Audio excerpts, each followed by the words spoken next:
Hello gamers around the world, I'm Sparkus. Welcome to Game Breaking News, the show where you can get everything important that happened in the world of gaming.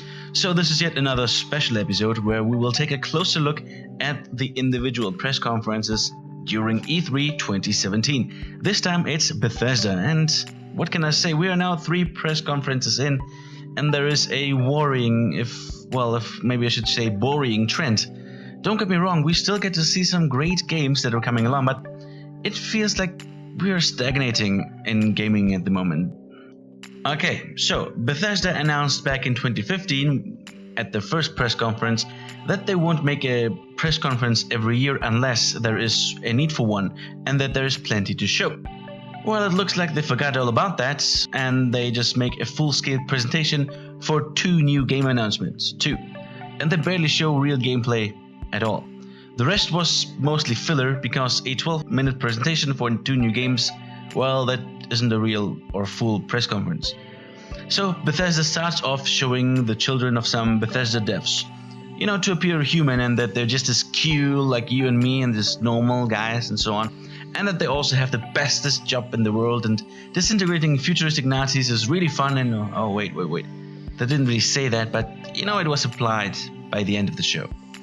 Then, after jerking off to themselves and their incredible success, they presented their plans for VR, including Doom VR and Fallout 4 VR.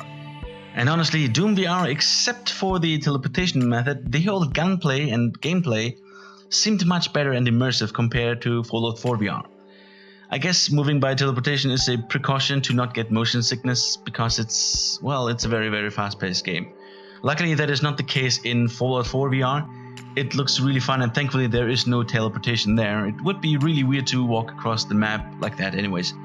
But somehow, for me, the floating and misplaced guns felt kind of strange on normal screen at least. But then again, nonetheless, these games are the ones that, at least for me, make me think about buying a VR gear. And since Fallout 4 is HTC exclusive, at least at launch, well, that's maybe the ones that I will get at some point. Anyways, they talked about the upcoming Morrowind expansion for the Elder Scrolls Online. Fine, at least they didn't spend too much time on it. I mean, sure, after a bumpy start, I think that the Elder Scrolls Online is finally a successful game. But, it's just business as usual. The Morrowind DLC brings more enemies, maps, weapons, etc, etc. Oh look, they start to talk about mods. And I should have known. When Bethesda is talking about mods nowadays, it is to find out ways to make money with them. And that's why they announced the Creation Club, which comes this summer. So the idea behind that is that Bethesda puts a team together that then takes mods and puts them into a bundle together, and then makes them kind of an official game expansion. So if you buy those mod expansions, you are guaranteed that those included mods and features and whatnot will work with the game and all its DLCs and whatnot. But you have to pay for that. But, I'm not really sure how to feel about that. Sure, it is nice that mods and their creators can earn some money with that, and this is a much, much better idea than the payable mods on the Steam Workshop. Man, this was a bad idea totally. So the fact that Bethesda makes a bundle and will make sure that not every shit mod will require payment or the like. No, the Creation Club is completely optional. You can also ignore it completely and download the mods yourself, for free.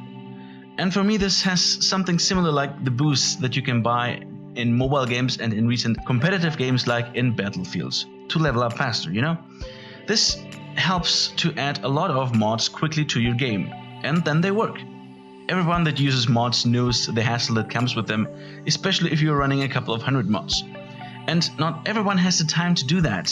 So it is fine, if you just come home from work and you just want to enjoy Fallout 4 with some mods, but you don't know how to install them, or you don't have the time to work it out a couple of hours until it works. So paying for that is easier for you and also justified to ask money for that, because also Bethesda put some work into that. But just like in mobile games and in recent competitive games like in For Honor, this might get exploited by the game design. So I see the danger that once again, after you buy the actual game, then you have to buy some DLC, and now you also have to buy some mods to actually get a good game. And this is probably going to be the case on consoles and mods. They're completely new on consoles anyways, but they probably won't stay free for longer. So yeah, the only thing that I can say is be wary of this offer from Bethesda and avoid it if you know what you're doing if it comes to using and installing mods. Please. It's hard to say how this will turn out in the end, but probably it's going to be bad for all of us. Well, the gamers. Finally, a glimpse of a Switch game at E3. Amazing! After EA's complete ignorance of the console, we get a presentation of Skyrim on Nintendo Switch. And it looks like they don't just make a simple port. They want to integrate some of the console's features into the gameplay. And the graphics also look just fine. Well, I doubt that there will be mods available, but who knows, with the Creation Club, it might still be available.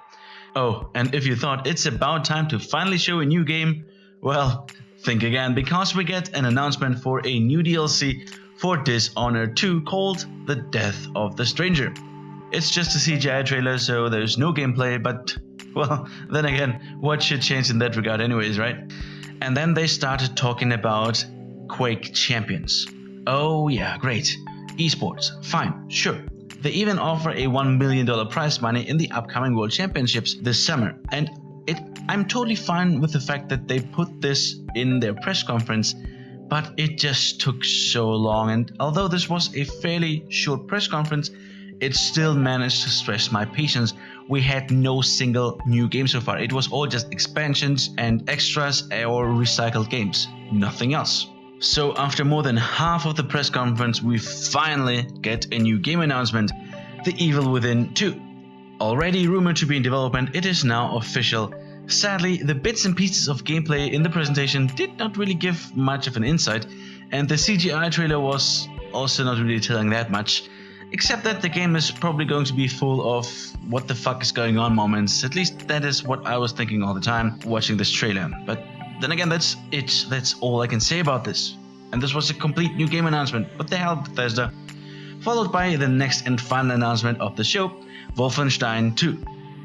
And the whole setup for Wolfenstein was much better. First, we went through some fictional yet futuristic and vintage Nazi TV show, and then they showed some gameplay-ish scene in a diner, which had some great tense atmosphere, followed by yet again some bits and pieces of gameplay. And although I would have appreciated a lengthy gameplay presentation, well, at least with Wolfenstein, those things that they showed, man, that was nasty, brutal, and it makes you want to splatter some more Nazi brains on the walls. Thus concluded the Bethesda Press Conference. So, what is my problem? We had two great new game announcements, and I mean, how much else can you expect from a, let's say, mid-sized publisher like Bethesda? Well, it's nothing really about Bethesda itself, it's just that I have a bad feeling about this state of gaming that we're in at the moment. Most of the press conference is spent on DLCs and expansions and of new versions of old games, to squeeze out more money out of already published games. I mean, fuck me, Skyrim is already 6 years old and they are still releasing it. And the only new games are both sequels. Where is the originality? Where is the balls to try something new? Well, I guess to some extent VR is something new and you need some balls to do that because it is still an unsure thing, but I'm still kind of missing a vision.